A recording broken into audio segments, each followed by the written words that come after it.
എല്ലാവർക്കും പുതിയ വീഡിയോയിലേക്ക് സ്വാഗതം. ഇന്ന് നമ്മൾ ഉണ്ടാക്കാൻ പോകുന്നത് ടൊമാറ്റോ സോസ് ആണ്. ഇത് ബ്രെഡിന്റെ കൂടെ കഴിക്കാൻ അടിപൊളിയാണ് ഈ ടൊമാറ്റോ സോസ്. ടൊമാറ്റോ സോസ് നിങ്ങൾക്ക് എല്ലാവർക്കും ഇഷ്ടമല്ലേ ഗൈസ്? അപ്പൊ നമുക്ക് ഇന്ന് ആവശ്യത്തിലേറെ ടൊമാറ്റോ സോസ് ഉണ്ടാക്കാം. ഈ വീഡിയോ ഇഷ്ടപ്പെട്ടാൽ ലൈക്ക് ചെയ്യുക, ഷെയർ ചെയ്യുക, സബ്സ്ക്രൈബും കൂടെ ചെയ്യുക, ആ ബെല്ലൈക്കൺ അമർത്തുക. അപ്പൊ നമുക്ക് നേരെ വീഡിയോയിലോട്ട് പോവാം. ടൊമാറ്റോ സോസ് ഉണ്ടാക്കാൻ വേണ്ടിയിട്ട് നമ്മളിത് നല്ല നാടൻ തക്കാളി ഒരു 10 എണ്ണം എടുത്തിട്ടുണ്ട്. അതുപോലെ തന്നെ ഇതിന് വളരെ കുറച്ച് ഒരു സവാളയാണ് നമ്മൾ എടുത്തേക്കുന്നത്. പിന്നെ ഒരു 2 കഷ്ണം കറുവപ്പട്ടയും ഒരു 4-5 ഗ്രാമ്പൂ എടുത്തിട്ടുണ്ട്. പിന്നെ നമ്മൾ ഒരു കുറച്ച് പഞ്ചസാര കൂടുതൽ വേണ്ടവർ കൂടുതൽ ഉപയോഗിക്കുക. ഒരു മീഡിയം ടൈപ്പിൽ പഞ്ചസാര എടുത്തിട്ടുണ്ട്. പിന്നെ പഞ്ചസാരയുടെ മധുരം ബാലൻസ് ചെയ്യാൻ വേണ്ടിയിട്ട് കുറച്ച് ഉപ്പ് എടുത്തിട്ടുണ്ട്, കുറച്ച് കുരുമുളക് പൊടി, കുറച്ച് കാശ്മീരി ചില്ലി പൗഡർ, പിന്നെ നമ്മൾ ഒരു സ്വല്പം വിനാഗിരിയും കൂടി ഒഴിക്കും. ഇത്രയാണ് ഇതിന് വേണ്ട ഇൻഗ്രീഡിയൻസ്. അപ്പോൾ നമുക്ക് ആദ്യം ഈ തക്കാളി ഒന്ന് കഴുകിയെടുത്ത് അരിഞ്ഞെടുക്കാം. നമുക്ക് ഈ തക്കാളി നന്നായിട്ട് കഴുകിയെടുക്കാം. ഇതിൻ്റെ ഇതെല്ലാം ഒന്ന് കളഞ്ഞ് നല്ലവണ്ണം കഴുകിയെടുക്കാം. നമുക്ക്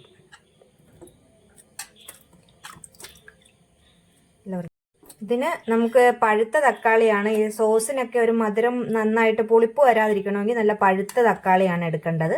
നല്ല പഴുത്ത തക്കാളി എടുക്കണം, നന്നായിട്ട് കഴുകിയെടുക്കണം. നമുക്ക് ഈ തക്കാളി ഒന്ന് അരിഞ്ഞെടുക്കാം. നമ്മൾ 4 പീസാക്കിയാണ് ഈ തക്കാളി അരിഞ്ഞെടുക്കുന്നത്. ഇതിനെ ഇങ്ങനെ 4 ആക്കണം. എന്നിട്ട് അതിന് ശേഷം ഈ തക്കാളിയുടെ ഈ ഒരു വെളുത്ത പോർഷൻ ഇല്ലേ, ഈ ഒരു വെളുത്ത പോർഷൻ അതിങ്ങനെ നമ്മൾ കട്ട് ചെയ്ത് കളയണം. വെളുത്ത പോർഷൻ ഇരുന്ന് കഴിഞ്ഞാൽ ഈ തക്കാളി സോസ് ഉണ്ടാക്കുമ്പോൾ അത് വെളുത്തിരിക്കും. നമ്മൾ മാക്സിമം ഈ വെളുത്ത പോർഷൻ ഒഴിവാക്കിക്കൊണ്ട് വേണം നമ്മൾ തക്കാളി മുറിച്ചെടുക്കാൻ വേണ്ടി. അപ്പോൾ നമുക്ക് എല്ലാ തക്കാളി ഇതുപോലെ മുറിച്ചെടുക്കാം. നമ്മൾ തക്കാളി എല്ലാം നന്നായിട്ട് അരിഞ്ഞെടുത്തിട്ടുണ്ട്.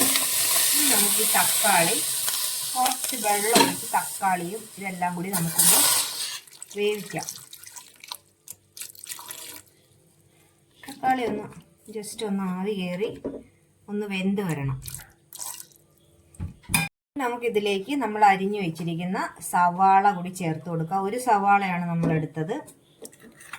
പിന്നെ നമ്മൾ എടുത്തു വെച്ചിരിക്കുന്ന ഈ കറുവപ്പട്ടയും ഒടിച്ച്, പിന്നെ ഈ ഗ്രാമ്പൂവും കൂടി നമ്മൾ ചേർത്ത് കൊടുത്തിട്ട് ഇനി ഇതൊന്ന് നന്നായിട്ടൊന്ന് വെന്ത് വരണം, ഒന്ന് ആവി കയറട്ടെ. നമുക്കൊന്ന് അടച്ചു വെച്ച് വേവിക്കാം ഇത്. അപ്പം നമ്മളിത് വേവിക്കാൻ വെച്ച തക്കാളിയും സവാളയും അതുപോലെ തന്നെ നമ്മുടെ ഗ്രാമ്പൂവും എല്ലാം നന്നായിട്ട് ഇതേ പറ്റി നല്ല വെന്ത് വന്നിട്ടുണ്ട്. ഇനി ഇത് നമുക്ക് ഒന്ന് തണുക്കാൻ വെക്കാം. തണുത്തിട്ട് ആണ് നമ്മൾ ഇതൊന്ന് അടിച്ചെടുക്കുന്നത്. പേസ്റ്റ് പോലെ ഒന്ന് അടിച്ചെടുക്കണം. ഇതൊന്ന് മിക്സിയിൽ അടിച്ചെടുക്കുക. അതിന് മുന്നേ ആയിട്ട് നമ്മൾ ഇതിലേക്ക് കാശ്മീരി ചില്ലി പൗഡറാണ്, അതുകൂടി ചേർത്താണ് നമ്മളൊന്ന് അടിച്ചെടുക്കുന്നത്. ഒരു 1.5 സ്പൂണോളം കാശ്മീരി ചില്ലി പൗഡറും ഒരു ലേശം ഉപ്പും കൂടി നമ്മളിപ്പോൾ ചേർത്താണ് ഒന്ന് അടിച്ചെടുക്കാൻ പോകുന്നത്. നമ്മളിത് നന്നായിട്ട് അരച്ചെടുത്തിട്ടുണ്ട്. ഇനി ഇത് നമുക്കൊന്ന് അരിച്ചെടുക്കണം. നല്ല ഫൈനായിട്ട് കുറേശ്ശെ എടുത്ത് നമുക്ക് അരിച്ചെടുക്കാം. നല്ല കളറെല്ലാം വന്നിട്ടുണ്ട്. നമുക്ക് ഇതുപോലെ ഇങ്ങനെ ഒരു അരിപ്പയിലോട്ട് ഇട്ടിത് മുഴുവനൊന്ന് അരിച്ചെടുക്കാം.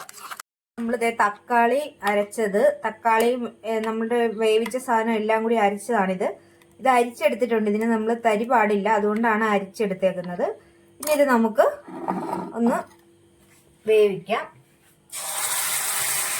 നമുക്കിത് ചൂടാവുമ്പോഴേക്കും ഇതിലേക്ക് ബാക്കി ഇൻഗ്രീഡിയൻസും കൂടി ചേർത്തെടുക്കാം. നമുക്ക് ഇതിലേക്ക് ആവശ്യത്തിനുള്ള മധുരം ചേർത്ത് കൊടുക്കാം. മധുരം കൂടുതൽ വേണ്ടവർ ഇത്തിരി മധുരം ഇടുക. ഞാനിപ്പോൾ ഒരു 2.5 സ്പൂണോളം മധുരം ഇടുന്നുണ്ട്. നന്നായിട്ട് ഇളക്കി യോജിപ്പിക്കുക. പിന്നെ ഇതിലേക്ക് നമ്മൾ ഇടുന്നത് ഇച്ചിരി എരിവിന് വേണ്ടിയിട്ട്, ഒരു സ്പൈസിക്ക് വേണ്ടിയിട്ട് നമ്മൾ കുറച്ച് കുരുമുളക് ഇടുന്നുണ്ട്. പിന്നെ ഇടുന്നതെന്ന് പറഞ്ഞാൽ നമ്മളൊരു ലേശം വിനാഗിരിയും കൂടി ഇതിൻ്റെ ഒരു ബാലൻസിങ്ങിന് വേണ്ടിയിട്ട് പ്രിസർവേറ്റീവായിട്ടൊക്കെ ഉപയോഗിക്കാൻ പറ്റും.